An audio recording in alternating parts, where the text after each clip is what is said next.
Very good morning. तो जैसे कि आपने देखा कि कल हमने आधा लेसन समझ लिया था। हमने यहाँ तक समझ लिया था कि अहम द्वितीयम बिलम यास्यामि इति, यानी कि सियाल है वो क्या करता है, कहता है, दूर जाकर ज़ोर से चिल्लाता है और बोलता है कि अगर तू मेरा स्वागत नहीं करेगी तो मैं दूसरी गुफा में चला जाऊंगा। तो अब हम आगे बढ़ेंगे। अतः एतच्चुत्वा सिंहः अचिन्त्यत नूनमेषा गृहा स्वामिनः सदा समाहनं करोति। अथ यानी अब, एतच्चुत्वा यानी कि यहाँ पे संधि अलग होगी, एत प्लस श्रुत्वा। अब यह सुनकर सिंह यानी कि सिंह जो था, अचिंत्यत यानी सोचना, उसने सोचा, यह सुनकर सिंह ने सोचा, नूनमेषा गृहा स्वामिन सदा समाहनं करोति। उसने सोचा, सिंह जो था वो गुफा में बैठा था, गुफा में उसने ये सारी बातें सुन ली। जो सियाल है वो बाहर ज़ोर ज़ोर से बोल रहा था, ये सारी बात है वो सुन लेता है और वो सोचने लगता है कि नूनमेषा गृहा, नूनमेषा यानी कि निश्चित रूप से, गृहा यानी कि गुफा, बिल, स्वामीन यानी कि मालिक का, सदा यानी हमेशा, समाहनम यानी कि आह्वान, करोति यानी करती होगी। वो सोचता है कि ये जो गुफा है वो निश्चित रूप से इस स्वामी का, उस अपने मालिक का है, वो आदर करती होगी, सम्मान करती होगी, स्वागत करती होगी, ये ऐसा लग रहा है मुझे। परंतु मद्भयात् न किंचिदपि वदति। परंतु मद्भयात् यानी मद यानी मेरे, भयात यानी कि भय की वजह से, परंतु मेरे डर की वजह से या तो मेरे भय की वजह से, न किंचिदपि वदति, परंतु न यानी कि कुछ भी, किंचिदपि यानी कुछ भी, न यानी नहीं, वदति यानी बोलना, परंतु मेरे भय की वजह से, मेरे डर के कारण वो आज कुछ भी बोल नहीं रही है, ऐसा वो सिवा सादिव्यम उच्यते, यानी कि अथवा यथार्थ कहा गया है, उच्यते यानी कहा गया है, सादिव्यम यानी कि योग्य कहा गया है, ठीक कहा गया है। भयसत्रश मनसां हस्तपादादिकाः क्रियाः प्रवर्तन्ते न वाणी च वेपथु चाधिको भवेत्। क्या कहा है कि भयसत्रश मनसां यानी कि भय यानी डर, जो डर होता है, भय होता है, उसकी वजह से मन, मनसाम यानी मन, तो भय से जो डरा हुआ हमारा मन होता है, उनकी वजह से हस्त पाददिका क्रिया, हस्त यानी हाथ, पादा यानी कि पैर, हाथ और पैर की क्रिया यानी कि क्रिया, जो हम हाथ और पैर से कोई ना कोई काम करते हैं, तो वो क्रिया जो होती है हमारी, वो प्रवर्तन्ते न वाणी, और वाणी भी, च व्याप्युत चादिको यानी कि पैर से होने वाली जो क्रिया होती है वो ठीक तरीके से न प्रवर्तन्ते यानी ठीक तरीके से नहीं होती है, न यानी नहीं, प्रवर्तन्ते यानी कि नहीं होती है। और क्या होता है, वाणी च व्यप्युच आदि को भवेत, यानी कि और क्या होता है, तो वाणी भी, वाणी यानी जो बोलना होता है वो, वाणी भी ठीक से काम नहीं करती, उनमें भी क्या आता है, कंपी आती है, या तो घबराहट से हम ठीक से नहीं बोल पाते हैं। तो यहाँ पे कहा है कि भय सत्रश मनसाम यानी कि भय से डरे हुए मन जो होता है, अगर वो वाले भय से डर वाले, भय या तो डर वाले मन जो होता है, ऐसे व्यक्ति जो होता है, उसके हाथ और पैर की क्रिया ठीक से होती नहीं है, या तो वाणी जो होती है उसकी वो भी ठीक से होती नहीं है। वाणी में भी व्युत्पन्न चादि को यानी कंपी आ जाती है। हम कभी कभी घबरा जाते हैं तो हमारे हाथ पैर वो कांपने लगते हैं, हम बोलने लगते तो हमारी ये जो जीवा होती है वो भी हमारे ठीक से नहीं उच्चारण नहीं होता है। कभी आप लोग रात को सोए हुए हो और अचानक से आपको कोई डरावना सपना आ जाए तो आप क्या करोगे, एकदम से जाग जाओगे। जागने के बाद आप लोग के हाथ पैर क्या होंगे, कांपने लगेंगे, या तो आपको कोई बुलाएगा और आपको कोई पूछेगा कि क्या हुआ, तो आप लोग जैसे ही बोलने लगोगे तो आपसे ठीक से बोला भी नहीं जाएगा। तो ये जो है हमारा मन है वो जब डरा हुआ होता है, भय से युक्त होता है, तब ऐसी हालत होती है। तो सिंह ऐसा सोच रहा है, ऐसा अनुमान लगा रहा है कि ऐसे से सब कुछ हुआ होगा ऐसा। तो तद अहम अस्य आह्वानम करोमि, तद अहम यानी कि तो फिर मैं ही, अहम यानी मैं, अस्य आह्वानम करोमि इसका आह्वान कर लेता हूँ, मैं इसका आह्वान कर देता हूँ, मैं इसका स्वागत कर देता हूँ। ऐसा सब कुछ वो सोच रहा है सिंह। फिर वो क्या सोचता है कि अब मैं इसका आह्वान कर ही देता हूँ, मैं सियाल को बुला ही लेता हूँ।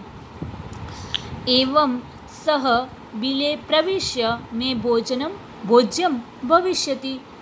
एवं यानी कि ऐसे, सह यानी कि वह यानी कि सियाल, बिले यानी बिल में, प्रविश्य यानी कि प्रवेश करेगा, मैं यानी मैं उसका, भोज्यम भविष्यति यानी भोजन, भविष्यति यानी कर लूँगा। वो क्या सोच रहा है कि मैं ही उसका आह्वान कर देता हूँ, मैं ही उसको बुला लेता हूँ। वो जैसे ही बिल में प्रवेश करेगा, वो जैसे ही गुफा में अंदर प्रवेश करेगा, मैं उसका भोजन कर लूँगा, मैं उसको खा जाऊँगा। इत्थं विचार्य सिंह सहसा शृंगालस्य आह्वानम अकरोत्। इत्थं विचार्य यानी ऐसा विचार करके, ऐसा सोचकर, सिंह है वो सहसा यानी कि अचानक से, शृंगालस्य यानी सियाल को, आह्वानम अकरोत आह्वान करने लगा। ऐसा सोचकर जो सिंह है वो अचानक से सियाल को आह्वान करने लगता है, जोर जोर से इसको बुलाने लगता है। सिंहस्य उच्च गर्जन प्रतिध्वनिना सा गृहा उच्चैः शृंगालम आहयत। सिंहस्य यानी सिंह की उच्च गर्जना यानी ऊंची गर्जना से, जब सिंह है वो सियाल को बुलाने के लिए जोर से बुलाता है तब ऊंची गर्जना करता है। तो वो उस ऊंची गर्जना के कारण से, प्रतिध्वनि यानी कि उसके पड़गे जो पड़ते हैं, तो वो जो बिल में था और ऊंची आवाज़ में वो गर्जना करता है, तब उसका क्या होता है, पड़गे पड़ते हैं, प्रतिध्वनि आता है, यानी उसकी आवाज़ ही वापस लौट कर आती है। तो उसके कारण से साहा यानी कि सा यानी वो, गृहा यानी कि गुफा, ऊंचे शृंगालम आयत, वो गुफा जो है होती है, जिस गुफा के अंदर सिंह बैठा होता है, वो गुफा भी सियाल को जैसे कि आह्वान करने लगती है, क्योंकि अंदर बैठा हुआ सिंह की आवाज़ इतनी ज़ोर से आई, अंदर से आई, ऊंची गर्जना इतनी हुई कि अंदर पूरी की पूरी आवाज़ है वो पूरी की पूरी गुफा में गूंजने लगी। और उसकी वजह से जैसे कि वो गुफा भी सियाल को आह्वान करने लगी हो जोर जोर से, ऐसी आवाज़ सुनाई दी। अनेन अन्यपि पशवः भयभीताः अभवन्। अनेन यानी कि और, अन्यपि यानी कि दूसरे, ऐसे दूसरे, पशव यानी कि पशु पक्षी, भयभीता यानी डर जाना, अभवन यानी हो जाना, ऐसे दूसरे पशु पक्षी जो थे वहाँ पे आसपास में, वो भी भयभीत हो जाते हैं, वो भी डर जाते हैं।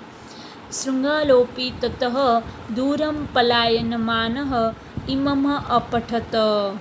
शृंगालोपि यानी सियाल भी, शृंगालो प्लस अपि यानी सियाल भी, ततः यानी बाद में, दूरम यानी दूर, पलायनम यानी कि भाग जाना, इमम् अपठत यानी बोलना। ऐसे सियाल भी बाद में दूर भाग जाता है। पलायन यानी कि भाग जाना। ऐसे सियाल भी बाद में दूर भागकर ऐसे बोलने लगता है। इमम अपठत यानी बोलने लगता है। क्या बोलने लगता है?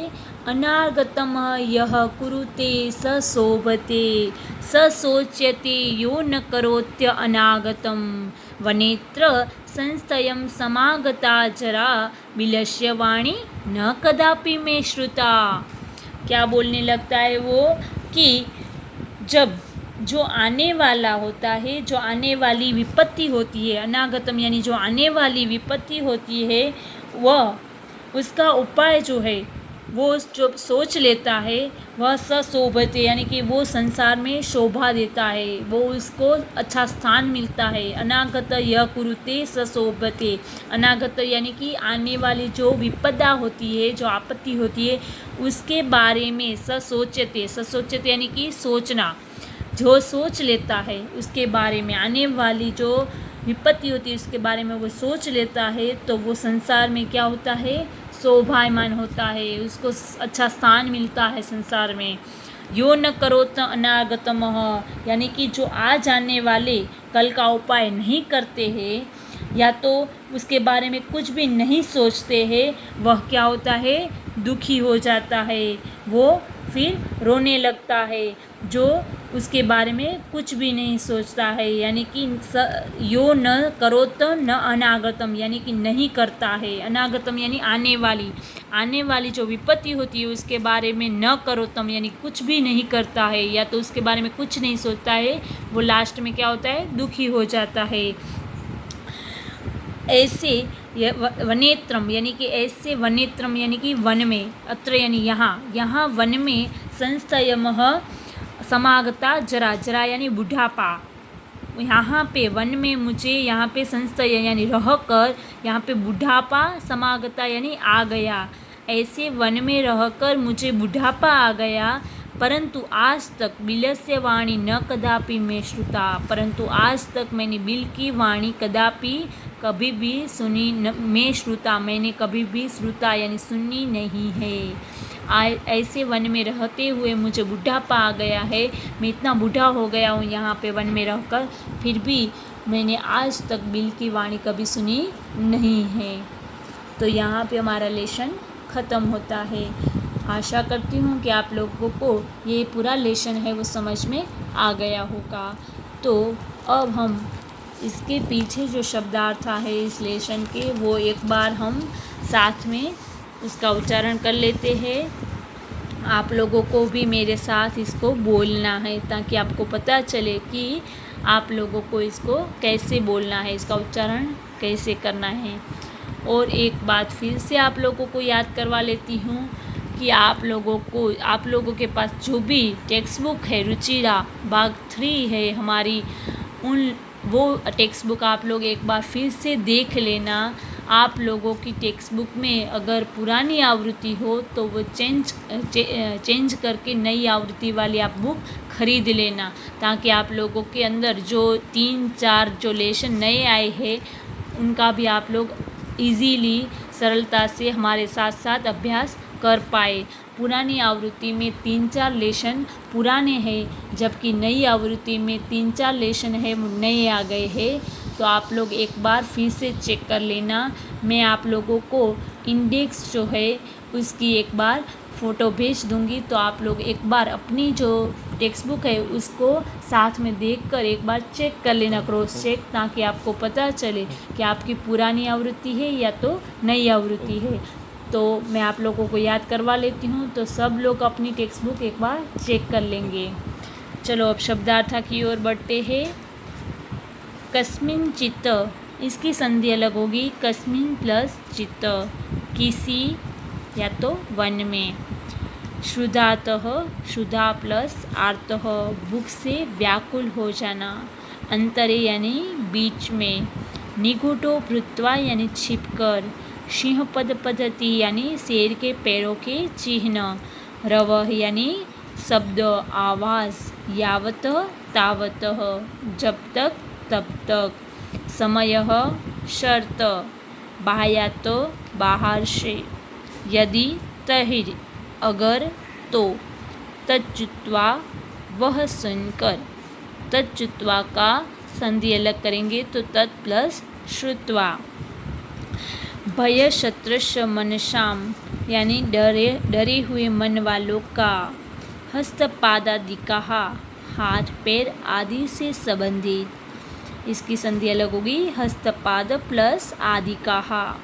वेपुथुः, कंपन। भोज्यम यानी भोजन योग्य। सहसा, एकाएक। अनागतम, आने वाले दुख को।